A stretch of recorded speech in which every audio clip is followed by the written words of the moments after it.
Today we're going to do another GMT800 upgrade repair video. This is my 2005 Suburban that I've been working on for a little while.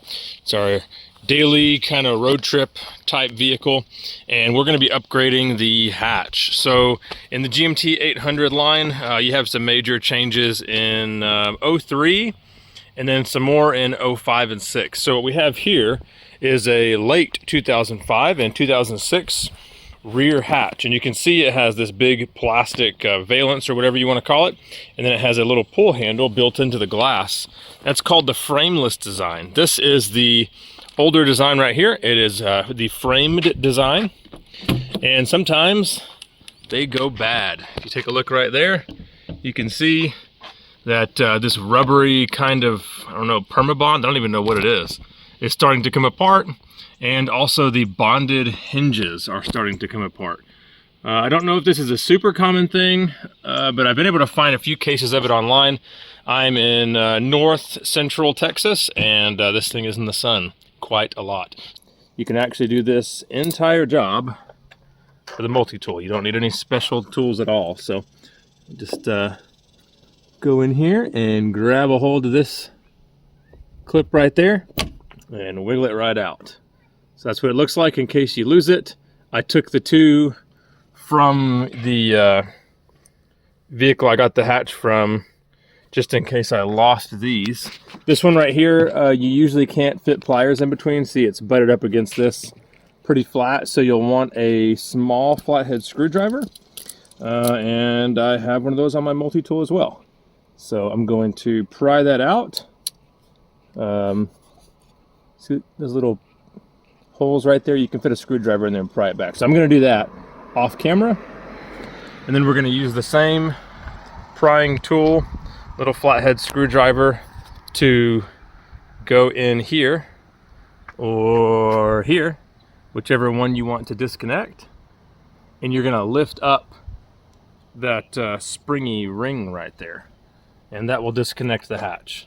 So once you do that, you're going to take the whole hatch and you're going to move it this way about 1/4 inch, and that's going to take it off of these hinge pins right here. So you can see they're both of the hinged pieces of the hatch are on the same side, so this will just come right out.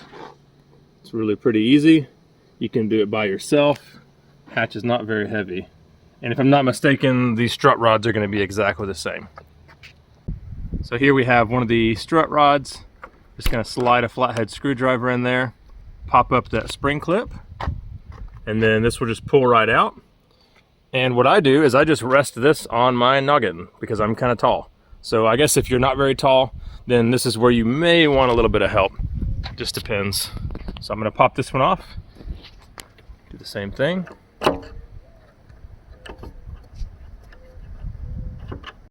Now that the glass hatch is off, you can get a really good look at these hinges, kind of see how it works. You can see that little piece where the clip slides in, and now you can retrieve, hopefully, if you dropped it, your little clip. Also, if you open the whole hatch, you'll be able to get to it. Now let's go take a look at the upgraded 2006 setup right here. You can see these are somehow one with the glass.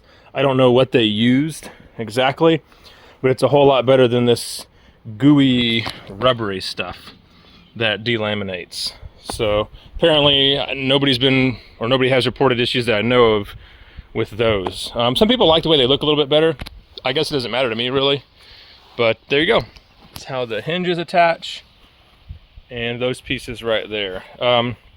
Sometimes you'll lose this hardware, and these are just regular old fender like trim screws. I'll put a link to where you can get those, because a couple times I've bought these and they've been missing. You can see, unfortunately, this defroster tab has come off here, but I'm going to grab this, slide it on over here now.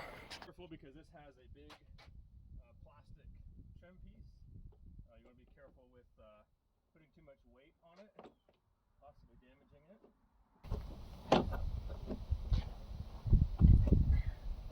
All right, there we go. Got that one in place. Want to get these struts on here as fast as possible to help me out. Okay, there we go. Now for the clips, all you got to do is grab them with your pliers and just push them back in place. Depending on what kind of pliers you're using, if they're not needly enough needle nose, you may have to just barely get them started and then tap them in with a screwdriver and a hammer. So these have quite a bit of a taper on them, these pliers. So I may have to just start it and then push it on with a screwdriver. So I have it started like that. I'm gonna go grab a flathead screwdriver, put it sideways so I can drive that on the rest of the way. And then I'm gonna do the same with this over here. But as you can see, fits exactly as the factory one because the hatches themselves in 05 and 06 aren't any different. And now we shouldn't have to worry about any more delamination up there. Well, that's all there is to it for your GMT800 rear hatch upgrade. If you guys like this video or like GMT800 content in general, please hit the like button and subscribe. When I see those things on these kind of videos, it lets me know that you want to keep seeing this content. This is one of my favorite vehicles to own and modify. I've been doing videos on them for 10 years, and there's so many little things you can do to really make these things just that much better still in 2026. So thanks for watching. See you later.